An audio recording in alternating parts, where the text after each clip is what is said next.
it's a delight to see such a vibrant audience here today. I'm Sanskriti Kapoor. I'm Senior Associate Impact and ESG team at Aavishkaar Capital. And so you might be wondering what this weird graph on the screen is. So this is basically a Google trend analysis of a certain keyword that had close to 13 million hits in September 2019, and it increased to 89 million hits in September 2022. It's a very interesting popularity gain, you might be wondering. And this is a keyword that has become a hot topic of discussion in boardrooms, schools, colleges, conferences like these, office canteens, and everywhere else. Are you curious to know what it is? So yeah, that's correct. It's ESG. Over to the next slide, please.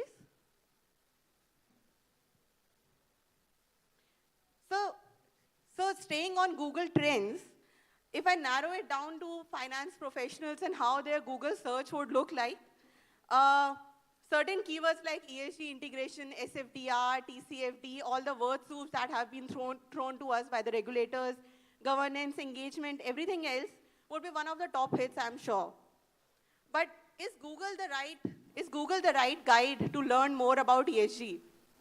I'm not very sure about it. Rather, all thanks to IVCA today, we have the industry practitioners and pioneers, Director of Impact and ESG at Aavishkaar Capital, who will be demystifying ESG for us and taking you through the ESG, on how ESG can be integrated within funds and its long-term benefits.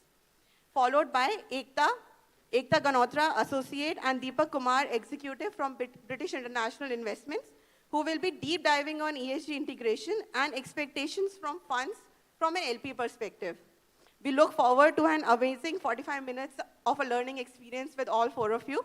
Over to you, Santosh and Sowmya.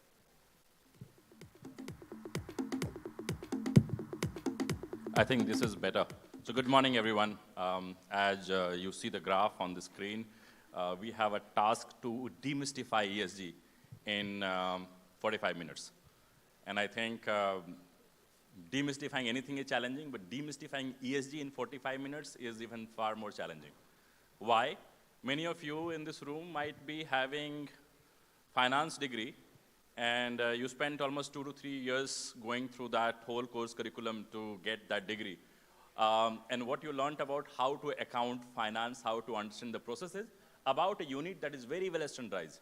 You know about the unit, you know the money, you know the kind of process, but that took 100 years to reach there, where the accounting processes have been kind of set and all the norms have been put.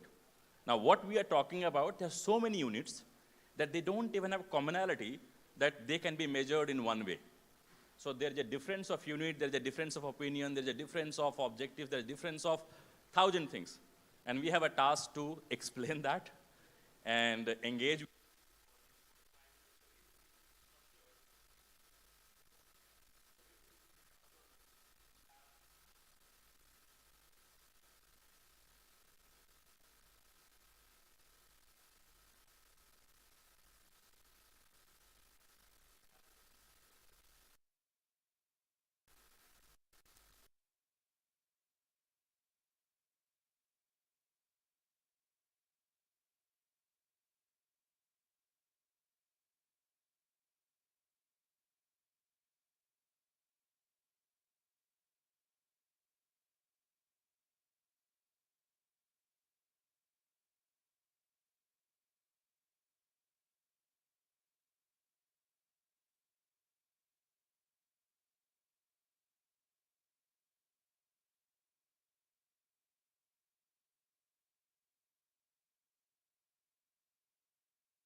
Have already been kind of veterans, but as you see that so many people Googling ESG, I assume that ESG is still not a very common knowledge, including the definitions.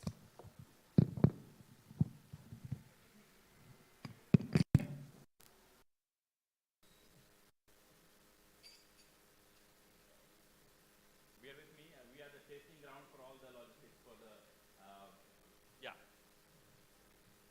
So if you see, if you talk to somebody about ESG, they'll say what ESG is. And there are thousands of definitions. But the most common one, or the most popular one that you might be kind of aware of, or you want to be aware of, is given by PRI.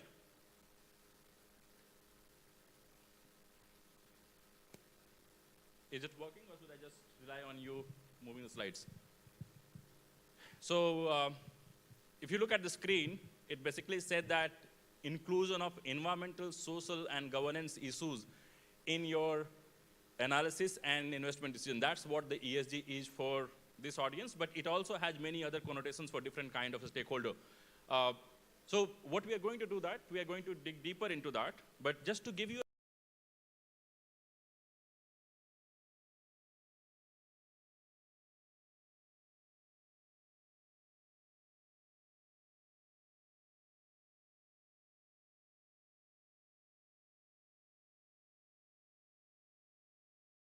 environment, you can see in environment, you are talking about biodiversity impact,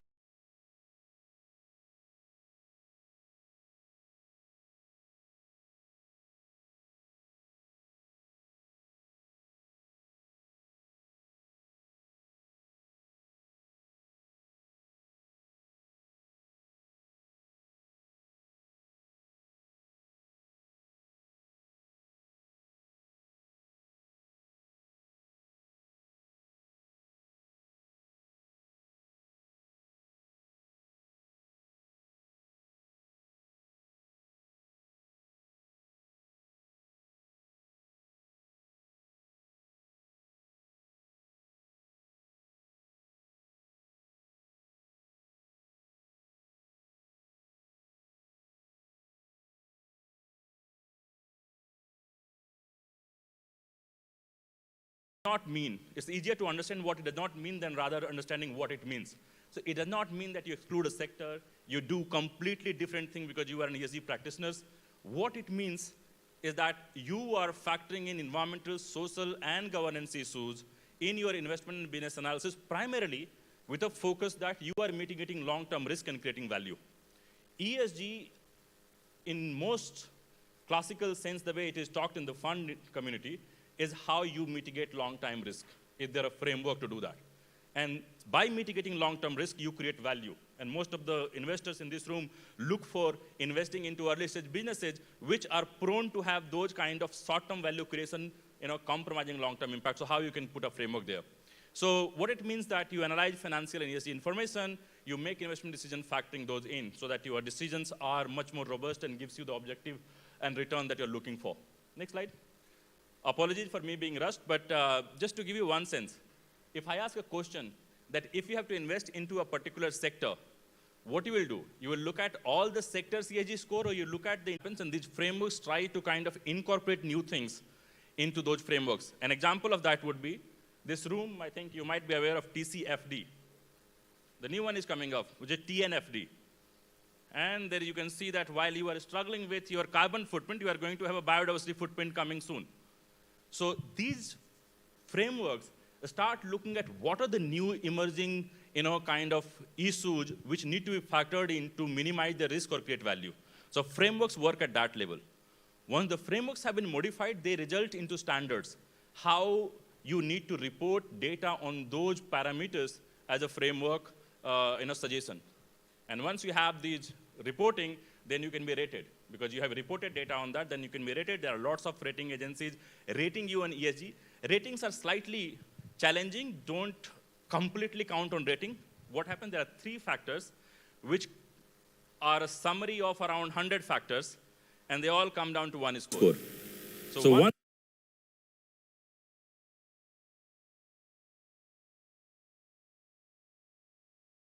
operating into a certain business might lose a lot of value if you have not seen that where this score is dampening. 2-3 examples I can give you. BP lost a lot of value because of the Deepwater Horizon case. There was oil spills of $45 billion lost value for the ECOG. Facebook lost a lot of value because they were not in a framework, but they were perceived to be not being nice to the consumer by managing the data properly. Equifax also lost value. So if you see, one element in this factor can create huge havoc, so you need to understand how the values are coming from. And the last one are the indices. where you are part of a particular sector, particular kind of group, and you are rated among those peers. Next slide. I'm rushing because we want to have some Q&A also. I wanted to kind of at least give the broad contour set. Next slide, next slide. Now, this is the question, what will happen if you integrate ESG? Is it a cost factor, or is it going to create some value for you? Obviously, the one thing that I hinted, by reducing the risk and making your business more resilient, it is surely creating value. But beyond that, what other values you can look at that? As all the LPs, and you'll hear from one of LPs in the room, they are asking about ESG and how you meet ESG goals. So more and more LPs are demanding that you adhere to the ESG standards. That means you are getting access or favorable access to a number of capital pools, so better capital raising opportunity. Improved returns, as I had already highlighted. Business drivers, we don't have time, but if you just Google, there's an RBI report came out this last month, which talks about how the ESG rated funds or funds which have been doing high on ESG and they have done very well in India. It's a RBI paper that just came out last month. And obviously, by having ESG, you are also having an eye on what the policy and regulatory regime is focusing, and you can factor that in better. Next slide. I think most of you would like to see what your peers are thinking about it. This is a survey of more than 250 fund managers and LPs. This is what they think about it. So the ESG is surely getting mainstream. You can look at those numbers. I'm not going to read it out, but you see that 78% saying they would pay higher fee for ESG funds, which is very, very high. The rise in the AUM, you can see what it is right now. And by doing ESG, you have lots of demand that is coming for ESG product. You can tap that. So you can see that it's not a theory. It is starting to come into mainstream, and the numbers are showing what the market is about to go where. Next slide. I'm not going into details, but look at the numbers that will tell you. To kind of give you a flavor of what ESG is, adding value. You look at the numbers. The graphs are self-explanatory, but the point is that having ESG is adding value at multiple levels. It improves financial performance. It helps you better do a risk management. It helps you in talent acquisition. It helps you in, kind of bringing innovation in the way you look at the businesses. Next.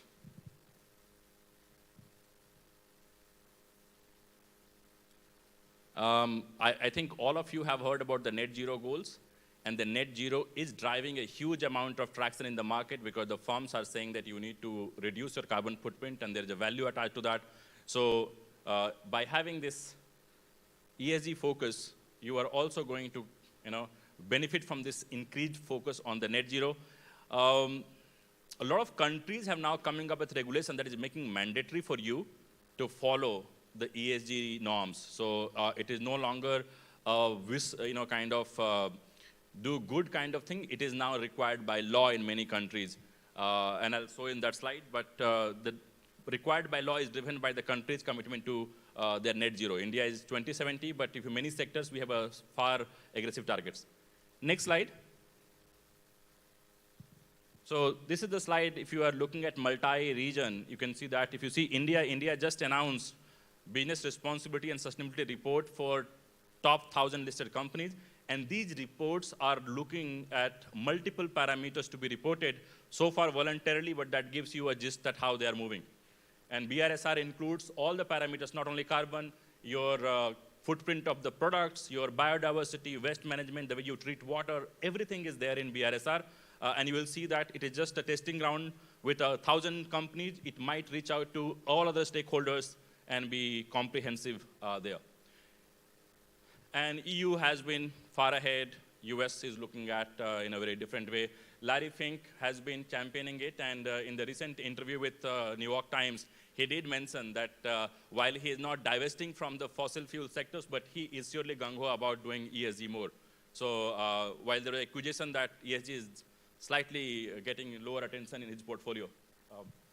So the point I'm making is that the whole world is moving towards ESG. There are lots of dimension to that: risk mitigation, value creation, regulatory framework, increased conscience of the consumers, which might drive down the different kind of results for university companies. So how to kind of move ahead in this. Next slide. So the second part is that, and I think I will segue into some of the top level question that you might have, that how we can integrate, but we'll have colleagues talk about that more. So if you go to the first slide, next slide of this section. If you are looking at what is funds need to have an ESMS, that's a ESG management strategy, ESMS. And what it means is that you start looking at the ESG factors much more systematically in your fund. Not only as a kind of, oh, I look at a company and you're doing ESG, but there's a whole thing of that. And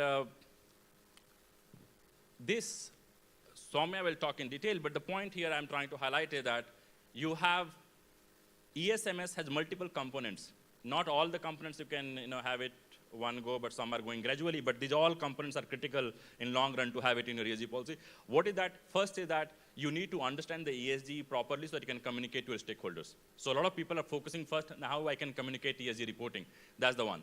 Then you need to have a roles and responsibility. Who is responsible for the ESG function? Small funds might be having somebody doing a side role, but there are many people who are having the ESG officer who is doing the ESG function, and then a partner and senior partner level person having the oversight on that. Then you have the whole operating procedures, that how you'll do the analysis, how you'll do the kind of due diligence, etc. So there are lots of toolkits available. The idea was that it is not something that you don't know how to kind of do it. Now there are a lot of literature, a lot of insight available if you want to go and develop an ESMS strategy for your fund. And Sowmya will give you some glimpse at how Aavishkaar did it, and BI also had a toolkit that they developed, so they will talk about that. But if you look at that, this is the core for a fund manager to understand that how I get the ESMS strategy, my fund level, and how you can move on that. That will be the focus of discussion. Next. So this, I think, is self-explanatory. You have ESG role in pre-investment and post-investment. And I have also given you some toolkit that you can Google and go there. We don't have that much time to go into toolkits. But both pre-investment and post-investment, there are certain ESG functions that you do. In initial screening, you often start looking at your exclusion list or factors that you think that, okay, I should be aware of, and or I should be very careful about when you are doing the due diligence. Then you look at the ESG risk and opportunities. Opportunities are also in galore, so we are not about risk only. Certain sector going down, ESG is giving birth to many new opportunities, so you can look at that, how I can tap into that. So a reduced focus on fossil fuel, increased focus on green hydrogen is an ESG-driven opportunity. So when you see green hydrogen, you can understand why green hydrogen is a focus. So that's the kind of opportunity coming. Then investment decision agreement and monitoring, reporting, and exit.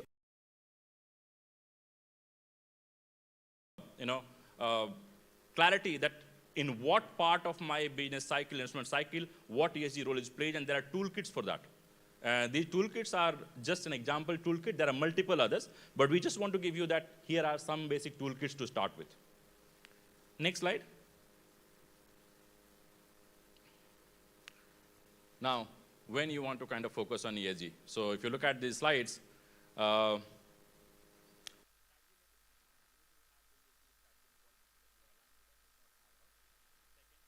you do the screening and DD, you need to have those clear ideas that what you are screening for, what kind of due diligence factors you are looking at. Then you are looking at monitoring and reporting, and then pre-exit assessments. All of these, the functions that you perform, have some element of ESG that you need to factor in. And for each of that, we have given, we'll share this PPT with you, so you'll get the references of all the toolkits that we're talking about. And we are also happy to have some questions later. Obviously, not all of these functions can be done in-house. If you are capable of doing it in-house, great. But as you want to start, you might be well aware of many firms who are doing a particular function, and you can reach out to them. I think I should give a plug for Intellecap and Aavishkaar. I'm doing that, so I put my logo first, okay? Very seamlessly. But you have others also who are doing great job. So you can reach out to those colleagues who are working on that. But also understand that not all consulting firms meet all the ESG norms. So if you look at the ERM, they are very good at understanding the environmental footprint of a firm on the ground. They are more a technical assessment. If you look at someone like BCG and McKinsey, they do more of the strategy stuff. We do all of that, but you can figure it out who is doing what. That's the thing, and accordingly you can find out. There is a lot of literature about that for which function, what kind of firm and what kind of TOR you need to roll out. That's also available. Next slide, I think this last slide for us. That's the last slide. Yeah. So before Santosh concludes, right, I wanted to understand how many fund managers in the room. You can raise your hands, fund managers. First-time fund managers? Okay. How many of you are integrating ESG within your investment process? Okay. How many of you have specific teams looking at ESG? Okay, very good. Let me ask some more questions so that I wanted to kind of get something. So how many of you are aware of TNFD? Only one person. So TNFD, only one. How many of you are aware of biodiversity conventions, which is COP27, which is most popular, but there's a COP15, which sets up agenda for that, and Unilever committed a huge money. Anyone aware of COP15? 3. The point we are trying to highlight is that this space is so nascent and emerging that we have to keep ourselves at pace with what's happening right now. Right. Sowmya, over to you to talk about your experiences in integrating ESG in the fund. Right, thank you. So we are an impact fund manager. So both impact and ESG are very, very core to our investment process, our investment strategy. And we've been incorporating ESG since 2007 across all our investments, right? What has worked really well for us is it's not just the ESG's team to do or undertake the ESG assessments. The investment team is as involved in the process. So that because they have a deeper understanding of the business model, right? And you need to interact, the ESG team and the investment team need to interact with each other to actually come up and identify the risks, material risks that are of the company. That is very important. The second thing is when you don't have to be an expert in every sector, right? So it's very important that's why Santosh's slide on the consultants is very important. So you can take support from external consultants who have that expertise and can work with you to understand what are the material risks of the company as well. The other thing is it's very important to templatize, right? Whether it's the exclusion list. So every fund, while we have an overarching ESMS policy for Aavishkaar Capital, each and every fund has a ENS management system, right? And depending upon the sectors we are investing, it categorizes business models into A, B, C. Right? So that has helped us a lot, and it's very important to templatize. So whether it is your identification of risk or prioritization of risk, templatize it. There is a lot of, like Santosh also pointed out, there are several toolkits that are available. You can, look at those. Very, very important. The other thing is you need to work with the companies and understand what stage they are in the entire life cycle, right? So whether they are early stage, mid, growth stage. So depending upon that, you work with the companies to not make it onerous for them. You start off with understanding the gaps and work with them to institutionalize ESG within the entire business. So when you go to an exit, your company has already, completed or filled in most of the gaps or risks. Very, very important. So we would love to take questions. Any questions from the audience on ESG, how to integrate ESG? Yes. That was an excellent presentation, Sowmya and Sir. So, that was really nice. All the slides were wonderful. My question is that in one of the earlier slides, you made a distinction between different types of investments. and you made a distinction between ESG investing and impact investing. Would you be kind enough to, dwell a bit more on that?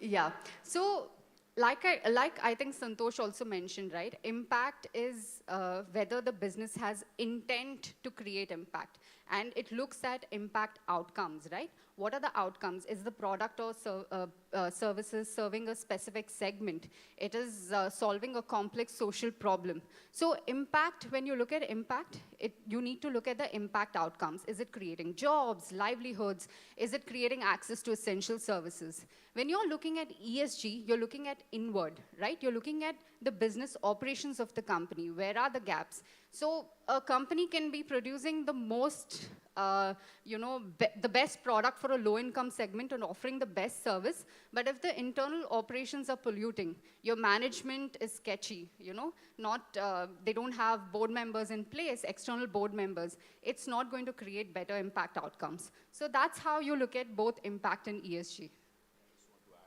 example that I give. Typically, in ESG and impact is the destination, and think of business as a vehicle driving toward that destination. The way you drive is ESG. How careful you are about all the, you can take it to there and you have a huge risk of vehicle getting completely destroyed. So ESG gives you an idea that how you to navigate the business properly. And I think from outcome perspective, impact is always intentional in impact investing and on E and S factors. In ESG, it is more of a risk mitigation tool, not looking at a kind of outcome there. That's not a very, Vineet has a point, so better to hear from. So I think from an impact perspective, I can actually work with artisans, produce probably artisanal handicrafts in rural India. But then I use chemicals, which actually goes inside, spoil the aquifer. So impact need not necessarily meet ESG criteria. That's really the point.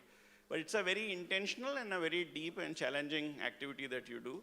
However, if you overload the ESG framework, then you are also looking at, so for example, you might move from chemical to bio-based colors, etc. And those things would actually then make you ESG compliant as well. So really, some of the things that you do during your business that may have unintentional impacts can happen in impact investing if you don't do ESG and impact investing together. So for example, at Aavishkaar, we've been doing both, but we learned it the hard way. Till 2009, we were not really looking at ESG. Then we integrated ESG just to make sure that we are actually intentionally and unintentionally both right. Any other questions? Any other questions? Quickly, otherwise we'll, yes.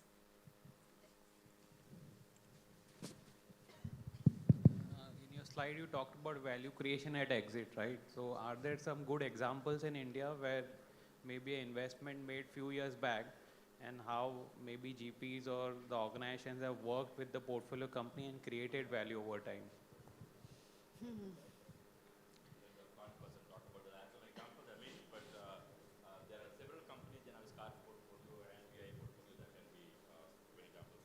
Right. So we invested in a company called Kotaram, right, which produces millets. So the impact thesis here is leveraged impact, right? So you're sort of creating a market for millets that has been a traditional crop. It's hard to sort of process millets. So therefore, you didn't have many companies that were looking at millet as a product. And it gets rancid. You store millet, you can't store millet. If it's not stored properly, then it gets rancid. So what we did was we worked with the company, right? And we ensured that, they are able to create a market for these products. And of course, this is targeting the, the higher income segment. But the point is they're also creating a market where farmers can, take up this as a crop, right? And we ensured that within the company itself, they have enough processes in place in terms of governance is proper. We brought in Big Four auditors. We recommended Big Four auditors for the company. So that sort of created value. And we were able to exit the company to Tata, which is again a very responsible investor. There are multiple examples like this, right? So we also have a company, dairy company, that we worked with. We ensured that the wastewater is not like let out, because again, dairy creates a lot of wastewater because of the washing of the vessels and all of that, the machinery itself. So in that specifically, right, we again worked with the company to ensure that the wastewater is recycled. So there are many things that you can handhold the company. Like I said, it's very, very important to understand what is the business model and what are the material risks that could be, significant. So just to add to that, millets have a huge positive footprint on the soil carbon. They consume less water. They give better value to the farmers engaged in that. So these are intended impact on E&S, right? So you can see that by even focusing on intended impact, you create value.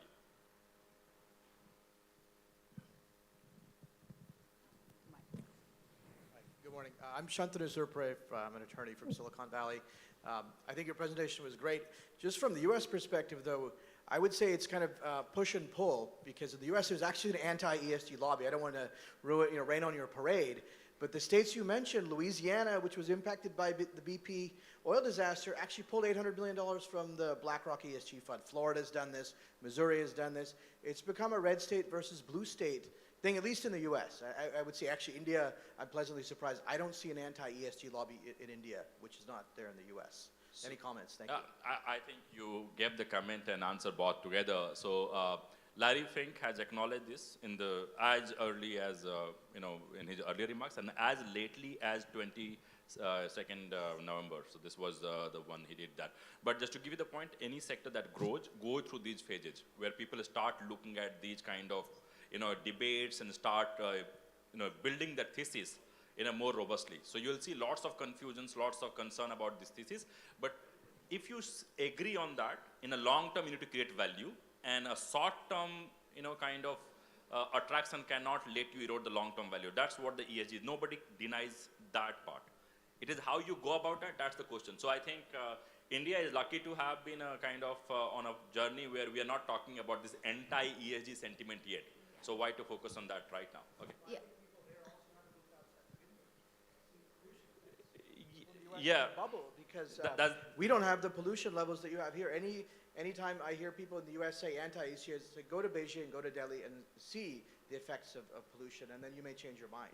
Our understanding of ESG is also evolving, right? So for us, there's no anti-ESG. It's just most of us find it very complicated and onerous in some sense. Like, at least most of the conversations we've had, most of them find it onerous because it's so many frameworks, so many standards. Where do you focus? Do you focus on ESG? What do you focus on to start off with? So there are a lot of questions. I think the space itself is two hands, but evolving. just to give you this, impact investing has started in India, so we divine some kind of trends here. So let's see that we, Sorry, we are running. root first. Sorry. So thank you for the presentation. I think it was very well explained and very clearly laid out. The concern, as you were talking, that came through my mind is the way we've described ESG makes it highly susceptible to greenwashing efforts. Mm-hmm. So what can we do? What are the changes that need to be made to ensure that ESG ratings do in fact become a force for good as they were intended and not a red herring? Okay. So a simple, framework that we use, there's a conceptual clarity and there's a practical problem. Okay? You agree on the conceptual clarity of ESG, so you agree on that it is a good concept, it has to be there, but it is not a perfect, implementation as of now. So what you are talking about is the second phase, how we can implement that without these kind of concerns. So as you see greenwashing getting into more, widely being reported, you also see the concern about those firms being reported. So they're being sued right now. Earlier, there was no concern about even if you claim something and it's not met, you are good. But right now, people holding you in a court and saying that you made this net zero claims, you did not meet that. So you will see this evolve. So ESG is not perfect. It's a great steps in the right direction, and it will take some time to kind of, fine tune those, hiccups and those kind of malpractices. So yeah. Thanks. I think that would be the last question. I would invite BII team now to talk about, to give us an LP perspective on things, on what are their expectations from fund managers. Thank you, Sowmya, Santosh, for laying out the ground so well on ESG. I think before we move on to the expectations, from LP's side, we would probably just start with providing an overview of what BII is, who we are, what we do, how we are structured, and hopefully that should give everyone in the room a view of how DFIs and more mature institutional investors are looking at ESG. Can we go to the first slide? So for those of you in the room who may not know BII, British International Investment is a DFI. We are owned completely by the UK government. And as an impact investor with over 75 years of experience, we offer our partners a very impactful partnership approach. We're a team of 600 people spread across 13 offices, and India is our biggest market. Outside of the UK, our biggest office is in India. We started investing in India in 1987, and the value of our portfolio stands today at $2.2 billion. The next slide, please. So this is just an overview of our portfolio today. Also to provide you a perspective on the investment mix, about 42% of our investments are in equity, 36% in funds, and the remaining in debt. Next slide, please.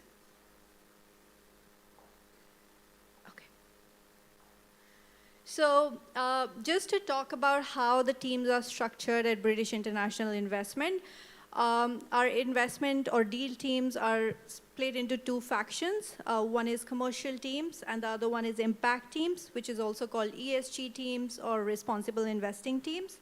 The good thing is that the ESG teams at BII sit in the first line of defense, which means that we work alongside investment teams and have two key goals.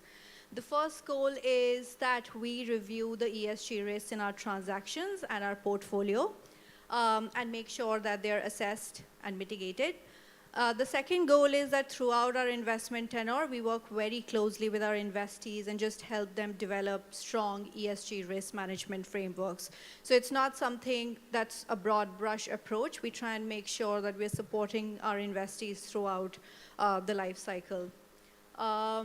I think that another important characteristic of the ESG teams at BII is that we do not have one ESG team. We have divided our ESG teams into sub-sectors. So we have a separate business integrity and corporate governance team, which addresses the G of the governance. We also have an ENS team. We have a dedicated gender team and a climate team. So it's basically, a set of specialists in every team working with our investees and supporting them in developing stronger frameworks and enhancing the value of their businesses. So with that background, I'd hand over to Deepak to talk about ENS first, and then I'll come to the G of the ESG, and then run you through some of the key expectations that LPs have from fund managers in India. Thank you. Thanks, Ekta. Thanks, Santosh and Sowmya, for setting the context very clear and strong. In a way, you made our presentation redundant. But we would try and give an LP's perspective on the asks or on the ESG.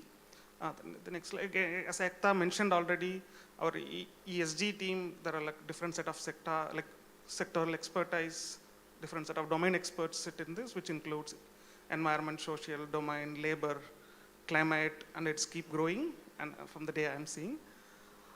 So just to give an overview how the approach of ESG changed, even in my experience of 13, 14 years, I worked at a consulting and then moved into a portfolio company and then now into investor thing. So I've seen a bit of sides of it. The early stage is more around reactive compliance, where it is like, when there is a requirement from the government, we start complying things, we start reporting things, managing things. Then over a period of time, again, earlier days were again strongly influenced by CSR, because India being the first country to have a CSR-focused regulation, that brought in a lot of social aspects. Then over a period of time, it became more regulatory focused, which is around EHS, after Bhopal incident and few other local scenarios where the regulatory context started evolving very strongly. We started having almost 150 regulations focusing on EHS. And with EIA coming up strongly, the social aspect started adding. But from that compliance-focused thing, now it has moved to a risk management come value creation part, which is where we are currently, I would say.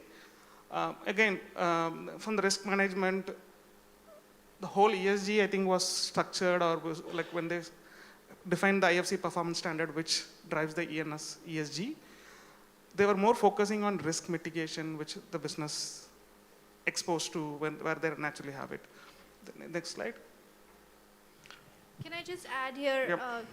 if we go back on the last slide, I just want to say that while BII as an organization really focuses on ESG risk management as value creation, our portfolio actually, can we go back to the last slide, please? Yeah. So we are at that risk management as value creation, more proactive, more shared value creation, but I think our portfolio is spread across this spectrum, I would say. Which is just to drive home a point that when you work with DFIs or institutional investors, the expectation is not that you're already in that, in that value creation stage. It's perfectly fine if you're in the early stage compliance, spectrum. And I think the biggest thing that investors and LPs really care about is your alignment and your buy-in to really moving the needle from early stage compliance to risk management as value creation. Yeah, I think even both from investor side or from the portfolio side, the understanding and the maturity of ESMS systems are evolving. And that's we see in every single investment, every single fund we invest. We start with early stage, and over a period of time, we see them talking about value creation, they're talking about risk mitigation, even at a board level. That's a promising sign which we see. The next slide.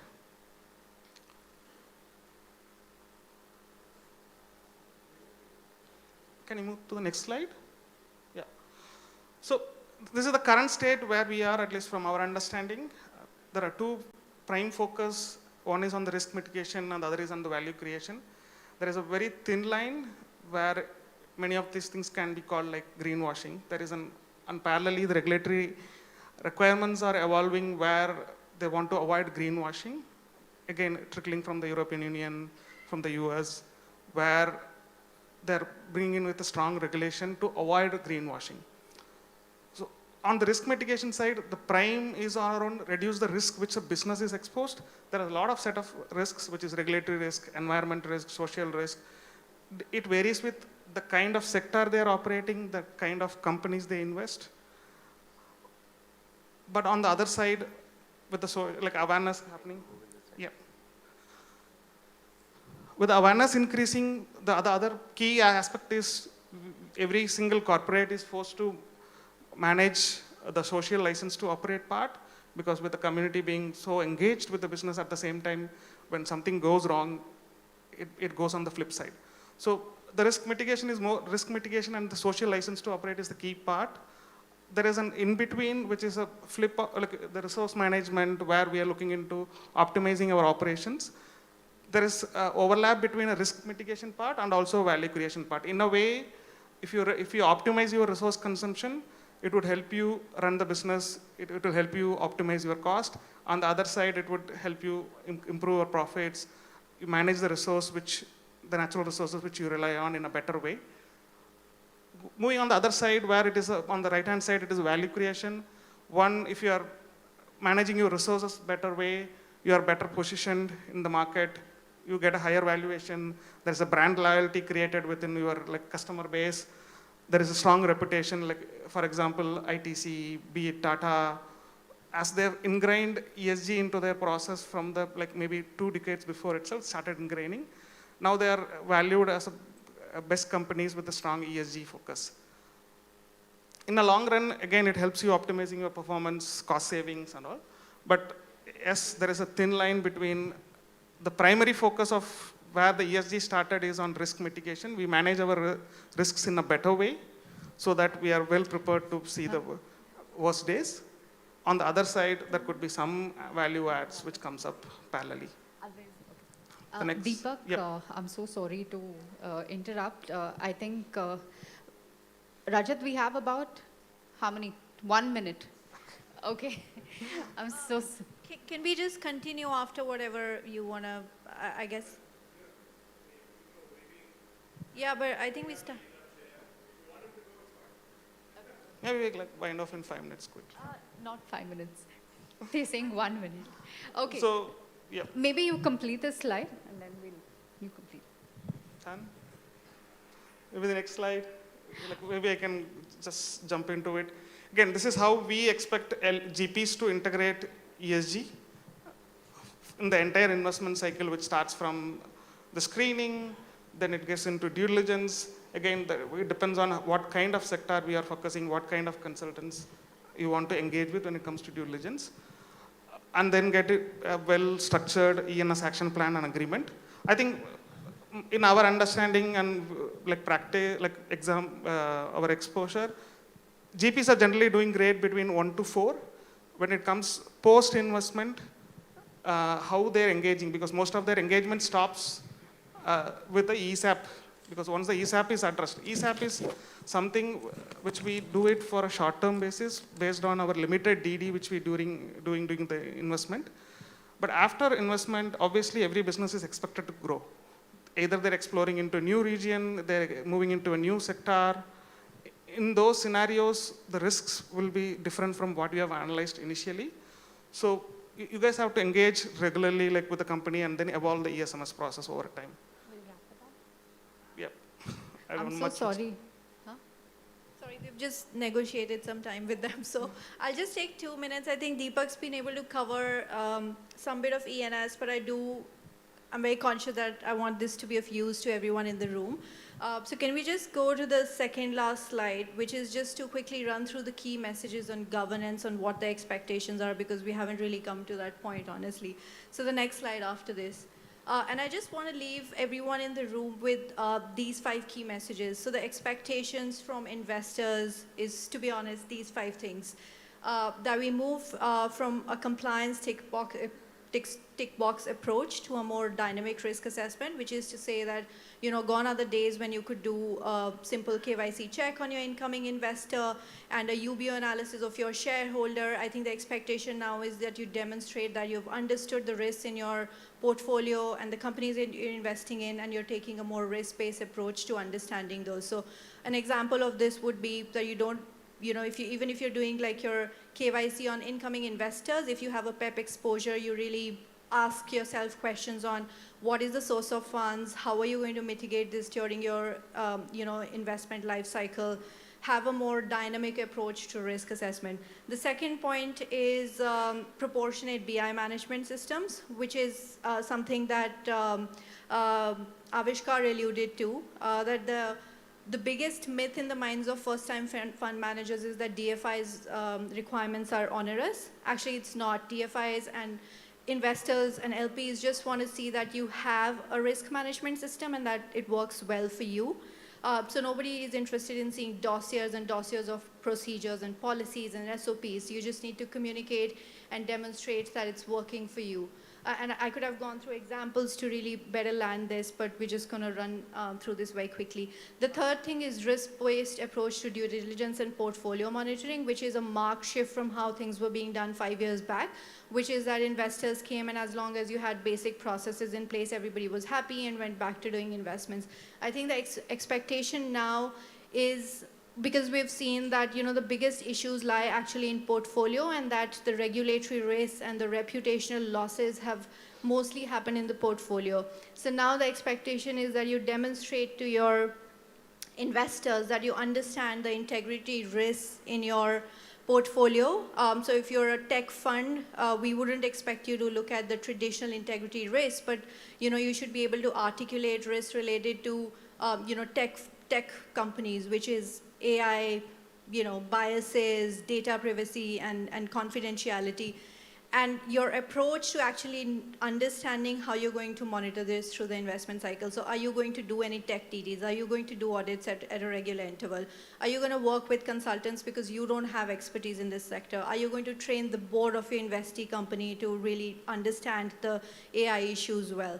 And the last is the one that I missed, effective risk governance, is basically even the expectation from first-time fund managers now that you're able to demonstrate to your LPs and investors that you're thinking about risk governance. So somewhere in your, organizational this thing, you're thinking about integrity risks, and you're discussing this in your LPACs, your boards, your IC meetings, and that someone's responsible for tracking this on a regular basis. And the last point is just influencing governance best practices in portfolio, which I think is a very topical point in the Indian context right now. I think in the last 1 year, especially with governance lapses in a lot of startups in India, there's been a conversation about putting the focus back on VCs and PEs, because a lot of first-time young founders place lean on VCs and PEs for guidance, mentorship. So basically, it's incumbent on us to support them in basically driving the culture of ethics and transparency in businesses. So I guess with that, we'd leave it at this. But if anybody is interested in just learning more or just discussing or brainstorming some of the issues or thoughts that you have about your portfolio or your platform, we would really welcome that. And thank you very much. Thank you.